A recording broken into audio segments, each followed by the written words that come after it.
Bonjour, je vous présente le mini-livre Apprendre à oublier par Kenneth E. Hagin. Ce n'est pas que j'ai déjà remporté le prix ou que j'ai déjà atteint la perfection, mais je cours pour tâcher de le saisir, puisque moi aussi j'ai été saisi par Jésus-Christ. Frère, je ne pense pas l'avoir saisi, mais je fais une chose, oubliant ce qui est en arrière et me portant vers ce qui est en avant, je cours vers le but pour remporter le prix de la vocation céleste de Dieu en Jésus-Christ. Philippiens chapitre 3 versets 12 à 14. Il y a deux choses que j'aimerais que vous remarquiez à propos de ce passage que Paul a écrit à l'église de Philippe. Premièrement, l'importance d'oublier ce qui est en arrière et, deuxièmement, celle de se porter vers ce qui est devant. Oubliez le passé. Vous devez obligatoirement oublier le passé avant d'aller de l'avant avec Dieu. Dans ce chapitre, je vais vous montrer comment Paul, d'abord connu sous le nom de Saul de Tarse, a dû oublier son passé de persécuteur des chrétiens pour pouvoir exercer efficacement son ministère. Remarquez ce que Paul a dit de lui-même en écrivant à Timothée. 1 Timothée chapitre 1 versets 11 à 16. Conformément à l'évangile de la gloire du Dieu bienheureux, évangile qui m'a été confié, je rends grâce à celui qui m'a fortifié, à Jésus-Christ notre Seigneur, de ce qu'il m'a jugé fidèle, en m'établissant dans le ministère, moi qui étais auparavant un blasphémateur, un persécuteur, un homme violent. Mais j'ai obtenu miséricorde, parce que j'agissais par ignorance dans l'incrédulité. Et la grâce de notre Seigneur a surabondé avec la foi et la charité qui est en Jésus-Christ. C'est une parole certaine et entièrement digne d'être reçue, que Jésus-Christ est venu dans le monde pour sauver les pécheurs, dont je suis le premier. Mais j'ai obtenu miséricorde, afin que Jésus-Christ fît voir en moi le premier toute sa longanimité, pour que je servisse d'exemple à ceux qui croiraient en lui pour la vie éternelle. La parole de Dieu nous dit que Saul était présent lors de la lapidation d'Étienne. Ils le traînèrent, Étienne, hors de la ville et le lapidèrent. Les témoins déposèrent leurs vêtements aux pieds d'un jeune homme nommé Saul. Acte 7, verset 58. Et que Saul a approuvé le meurtre d'Étienne. Saul avait approuvé le meurtre d'Étienne, acte 8, verset 1. En regardant plus loin dans les actes des apôtres, vous pouvez lire le récit de Luc, inspiré par le Saint-Esprit au sujet de Paul. Cependant, Saul, respirant encore la menace et le meurtre contre les disciples du Seigneur, se rendit chez le souverain sacrificateur et lui demanda des lettres pour les synagogues de Damas, afin que, s'il trouvait des partisans de la nouvelle doctrine, hommes ou femmes, il les amène liés à Jérusalem. Acte 9, versets 1 et 2. Mais Dieu merci, l'immense miséricorde de Dieu a atteint Paul. C'est de cela qu'il parlait quand il a écrit « Oubliant ce qui est en arrière, je cours vers le but » Philippiens 3, versets 13 et 14. Cela aurait été une chose terrible pour Paul de se rappeler continuellement les ravages qu'il avait infligés à l'Église en approuvant le meurtre d'Étienne et en persécutant les croyants. Chers amis, si nous voulons avoir du succès dans notre vie chrétienne et dans notre ministère, il y a une chose que nous devons faire, et Paul l'a comprise. Nous devons apprendre à oublier. Sans retenir cette leçon, nous serons handicapés toute notre vie dans notre marche avec Dieu. Rappelez-vous ce que le Seigneur lui-même a dit dans Ésaïe et que le Nouveau Testament répète. C'est moi qui efface tes transgressions, et je ne me souviendrai plus de tes péchés. Ésaïe 43, verset 25. S'il ne s'en souvient plus, pourquoi devriez-vous vous en rappeler? Remarquez ce que Dieu a dit dans le verset suivant. Réveille ma mémoire, verset 26. En d'autres termes, Dieu nous demande de lui rappeler ce qu'il a dit. Pourquoi? Vous avez besoin de le lui rappeler et de vous le rappeler à vous-même. Car quand vous entrez dans la présence de Dieu pour prier, le diable va porter toutes sortes d'accusations contre vous. Invariablement, il va vous montrer votre passé telle une photographie. Mais c'est bien tout ce que c'est, seulement une image. Votre passé n'existe plus. Dieu a dit « Je l'ai effacé ». S'il l'a effacé, il n'existe plus. Relisons le verset 25. C'est moi qui efface tes transgressions pour l'amour de moi, et je ne me souviendrai plus de tes péchés.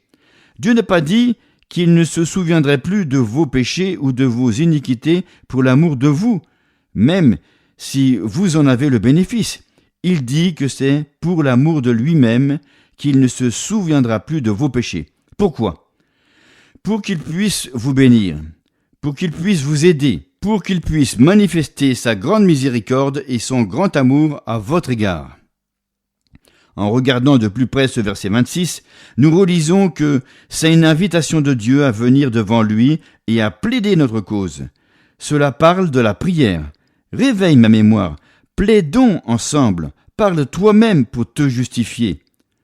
Une note en marge de certaines Bibles dit « Présente ta cause ». Et vous ne pouvez faire cela que si vous apprenez à oublier. Dans le Nouveau Testament, nous voyons un verset semblable dans Hébreux 8, verset 12. « Parce que je pardonnerai leurs iniquités et que je ne me souviendrai plus de leurs péchés. » Il est évident que Paul a dû oublier son passé pour pouvoir aller de l'avant avec Dieu et exercer pleinement la fonction et le ministère auquel Dieu l'avait appelé. Apprendre à pardonner. Il existe un lien étroit entre le fait d'apprendre à oublier et celui d'apprendre à pardonner. Ce pardon a deux aspects. Non seulement vous devez apprendre à pardonner aux autres, mais aussi à vous-même. Remarquez ce que Jésus dit à propos du pardon dans l'évangile de Matthieu. Matthieu chapitre 18 verset 21. Alors Pierre s'approcha de Jésus et dit « Seigneur, combien de fois pardonnerai-je à mon frère lorsqu'il péchera contre moi? Sera-ce jusqu'à 7 fois ?» Pierre semblait vouloir répondre à sa propre question. C'est une bonne question, n'est-ce pas? Est-elle pertinente aujourd'hui ou s'appliquait-elle seulement aux gens de cette époque-là? Voilà comment Jésus s'est exprimé. Matthieu 18, verset 22. Jésus lui dit, « Je ne te dis pas jusqu'à 7 fois, mais jusqu'à 70 fois 7 fois. Cela fait 490 fois. » Maintenant, lisons Luc chapitre 17. J'aimerais que vous notiez ce que Jésus dit en réponse à la même question. Luc 17, verset 4. « Et s'il a péché contre toi 7 fois dans un jour, et que 7 fois il revienne à toi, disant « Je me repens », tu lui pardonneras. Si vous comparez ces deux passages de l'Écriture, vous verrez que jusqu'à 70 fois 7 fois dans Matthieu et 7 fois dans Luc s'appliquaient à un seul jour, non à une vie entière. La foi pour pardonner. Voyez-vous, nous entendons souvent prêcher sur le pardon, et nous en parlons beaucoup, sans pour autant le pratiquer comme la Bible nous l'enseigne. Lorsque vous étudiez ce sujet en détail, cela risque de vous choquer. Voyons de plus près Luc 17. Luc 17, versets 3 à 5. « Prenez garde à vous-même. Si ton frère a péché, reprends-le. Et s'il se repent, pardonne-lui. Et s'il a péché contre toi 7 fois dans un jour, et que 7 fois il revienne à toi, disant « Je me repens », tu lui pardonneras. » Les apôtres dirent au Seigneur « Augmente-nous la foi. » Cela aussi fait partie du message de la foi. Il faut de la foi pour pardonner. En fait, votre foi ne produira pas de résultat à moins que vous ne pardonniez. Rappelez-vous que dans Marc 11, verset 24, après que Jésus eut dit « Tout ce que vous demanderez en priant, croyez que vous l'avez reçu, et vous le verrez s'accomplir. » Dans le même souffle, dans le même élan, il a parlé immédiatement du pardon en rapport avec la prière. Et, lorsque vous êtes debout faisant votre prière, si vous avez quelque chose contre quelqu'un, pardonnez, afin que votre Père qui est dans les cieux vous pardonne aussi vos offenses. Verset 25. Il parle de la prière dans le verset 24 et du pardon dans le verset 25. Maintenant, reprenons Matthieu 18, versets 21 et 22, où Pierre demande « Seigneur, combien de fois pardonnerai-je à mon frère lorsqu'il péchera contre moi? Sera-ce jusqu'à 7 fois ?» Jésus lui dit « Je ne te dis pas jusqu'à 7 fois, mais jusqu'à 70 fois 7 fois. » Puis Jésus a poursuivi en racontant une parabole pour illustrer ce qu'il venait de dire. Matthieu 18, versets 23 à 32. C'est pourquoi le royaume des cieux est semblable à un roi qui voulut faire rendre compte à ses serviteurs. Quand il se mit à compter, on lui en amena un qui devait 10 000 talents, ou environ 10 millions de dollars aujourd'hui. Comme il n'avait pas de quoi payer, son maître ordonna de le vendre, lui, sa femme et ses enfants, et tout ce qu'il avait, et de payer la dette. Le serviteur se jeta à terre, se prosterna devant lui et dit « Seigneur, prends patience envers moi, et je te paierai tout. » Touché de compassion, le maître de ce serviteur le laissa aller et lui remit la dette. En sortant, ce serviteur trouva un de ses compagnons qui lui devait 100 deniers. Il le saisit et le serra à la gorge en disant « Paie ce que tu me dois. » Son compagnon se jeta à ses pieds et le suppliait disant « Prends patience envers moi et je te paierai. » Mais lui ne voulut pas. Il alla le jeter en prison jusqu'à ce qu'il ait payé ce qu'il devait. Ses compagnons, voyant ce qui arrivait, furent profondément attristés et ils allèrent raconter à leur maître tout ce qui s'était passé. Alors le maître fit appeler ce serviteur et lui dit « Méchant serviteur !» Pourquoi l'a-t-il appelé méchant? Parce qu'il ne voulait pas pardonner. Cela ne sert à rien de discuter de ce qui est plus ou moins méchant. Si c'est méchant, nous ne voulons rien avoir à faire avec cela. Continuons à lire. Matthieu 18, versets 32 à 35. « Je t'avais remis en entier ta dette, parce que tu m'en avais supplié. Ne devais-tu pas avoir pitié de ton compagnon, comme j'ai eu pitié de toi ?» Et son maître, irrité, le livra au bourreau jusqu'à ce qu'il ait payé tout ce qu'il devait. C'est ainsi que mon Père Céleste vous traitera si chacun de vous ne pardonne à son frère de tout son cœur. C'est assez clair, n'est-ce pas? Que vous le réalisiez ou non, pardonner et oublier vont de pair. Et voilà ce qui nous empêche de recevoir quoi que ce soit de Dieu, de grandir spirituellement et d'être ce que Dieu veut que nous soyons. En juin 1939, Aureta et moi étions en train de déménager nos quelques affaires dans les 3 pièces du petit presbytère de l'église où je venais d'être nommé pasteur, quand l'une des paroissiennes est arrivée. Elle parla un peu du temps et de différentes choses, pour finalement avouer la véritable raison de sa venue. « Frère Hagin, je sais que vous allez en entendre parler, et je veux vous le dire la première, pour que vous puissiez l'apprendre de sources sûres. En général, vous ferez mieux de vous méfier de ce genre de personnes. Je voulais vous dire comment cette vieille sœur, une telle, m'a traité, et elle m'a tout raconté. Finalement, je l'ai interrompue pour lui demander « Quand cela s'est-il passé ?» Je pensais que, durant les 10 jours où il n'y avait pas eu de pasteur sur place, il y avait eu des histoires entre elles et que leur amour s'était refroidi, l'une pour l'autre. Voyons. 1, 2, 3, 4, 5, 6, 7, 8. J'imaginais qu'elle allait dire que c'était arrivé 8 jours auparavant. Au lieu de cela, elle déclara « Jeudi, je crois que cela va faire 8 ans que cela s'est produit. » Je dus en rester bouche bée, les yeux écarquillés, tellement j'étais surpris. « Oh mais, ne vous méprenez pas, continua-t-elle. Je lui ai pardonné, bien sûr, mais vous savez, je n'oublierai jamais comment cette vieille diablesse m'a traité. » Sans réfléchir, je pointai mon doigt juste devant son visage et je lui dis « Sœur, vous êtes une menteuse. Vous n'êtes qu'une menteuse. Si vous lui aviez pardonné, vous auriez oublié cette histoire. Il se pourrait que le diable vous le rappelle, mais si vous aviez pardonné, vous ne seriez pas ici en train d'en parler. » Quelques mois plus tard, une autre paroissienne se présenta au presbytère. Après avoir parlé de choses et d'autres, elle annonça finalement « Frère Hagin, j'ai une question à vous poser. » « Très bien, j'y répondrai si je le peux, répliquai-je. Elle demanda pourquoi les membres de la famille de son mari étaient toujours guéris, alors que ceux de sa propre famille, qui semblaient plus spirituels, n'avaient jamais reçu de guérison en presque un quart de siècle. Sans connaître la famille de votre mari, lui répliquai-je, je dirais, en me basant sur ce que je sais de la Bible, qu'ils doivent avoir ces caractéristiques. Ils doivent se repentir vite, pardonner rapidement et être disposés à croire. Ces mots à peine prononcés, elle resta bouche bée. Waouh, c'est exactement ça! Vous avez vu juste, vous avez tapé en plein dans le mille. Non, ce n'est pas moi qui ai vu juste, c'est Dieu. Je l'ai reçu de la Bible, lui répondis-je.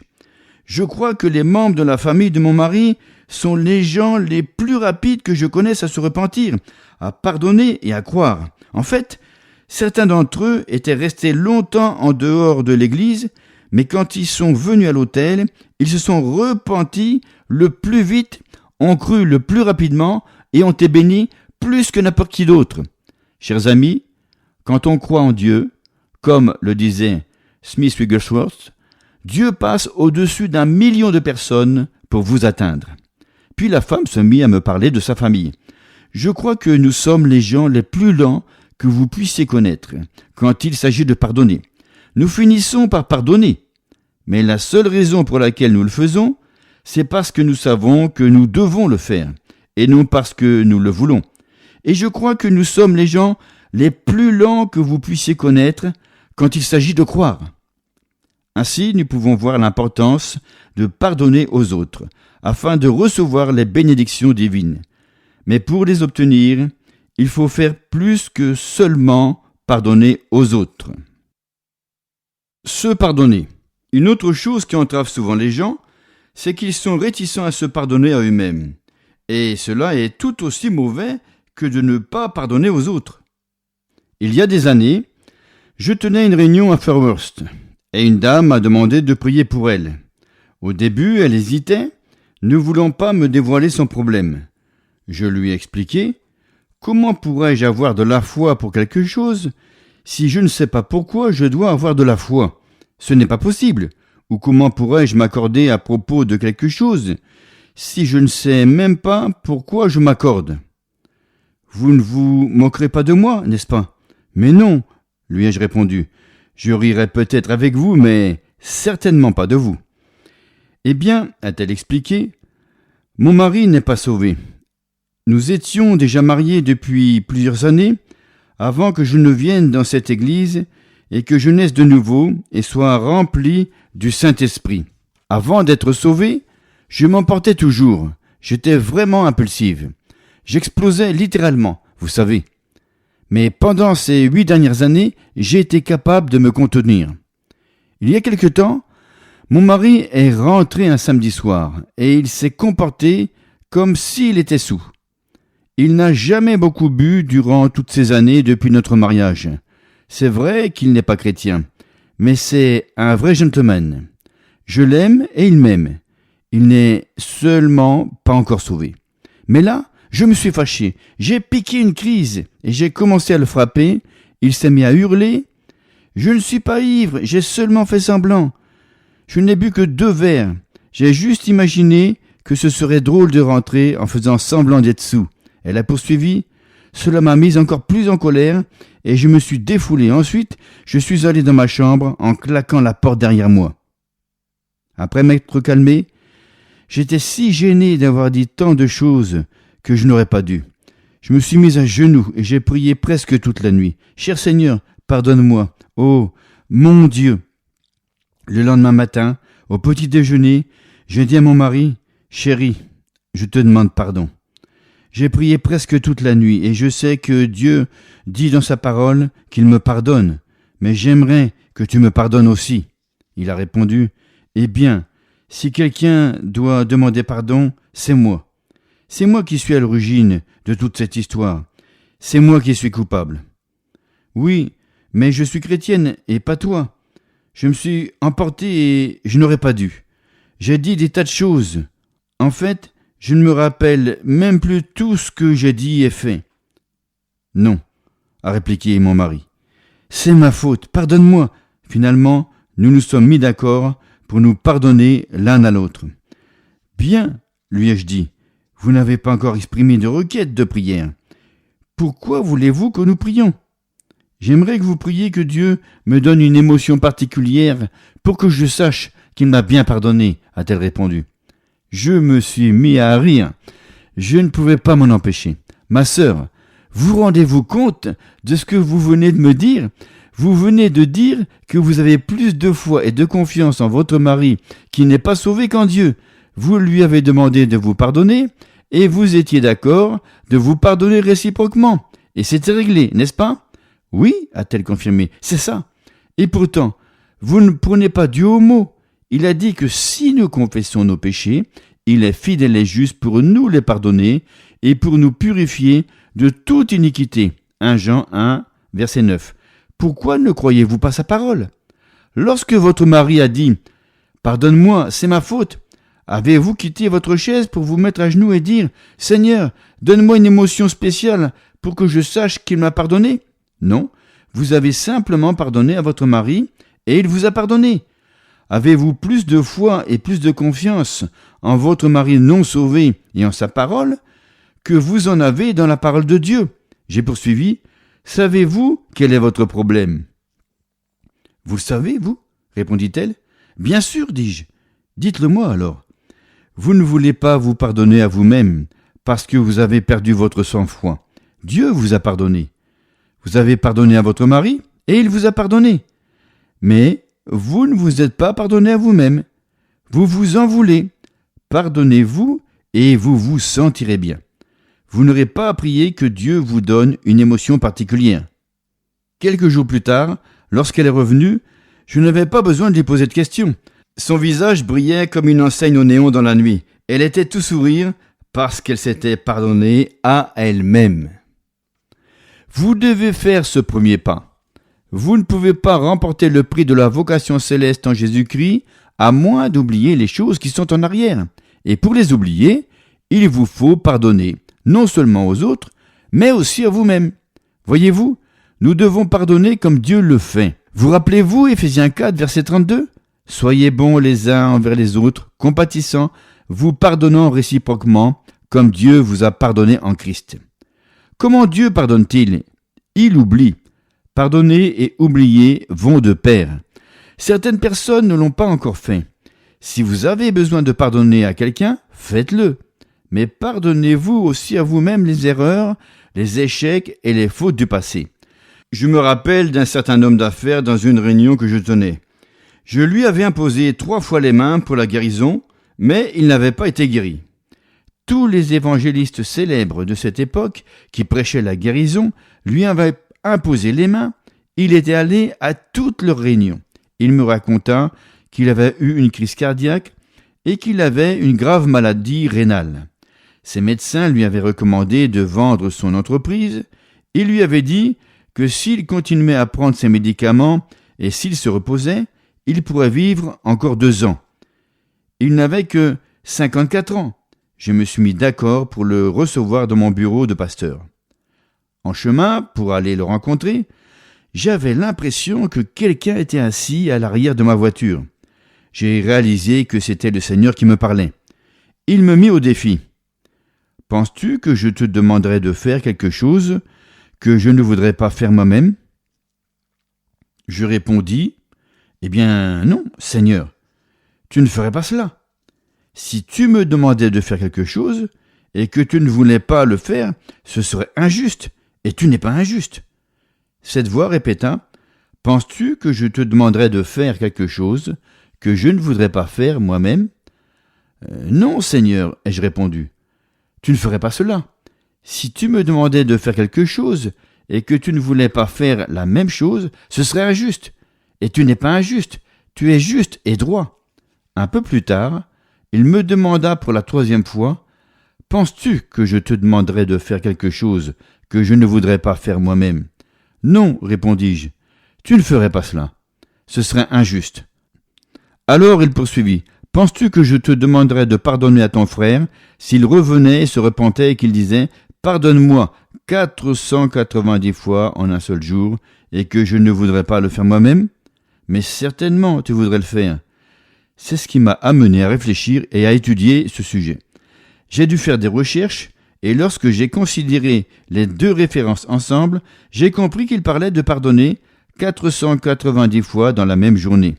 Quand je suis arrivé à l'église, j'ai compris pourquoi le Seigneur m'avait parlé de cela.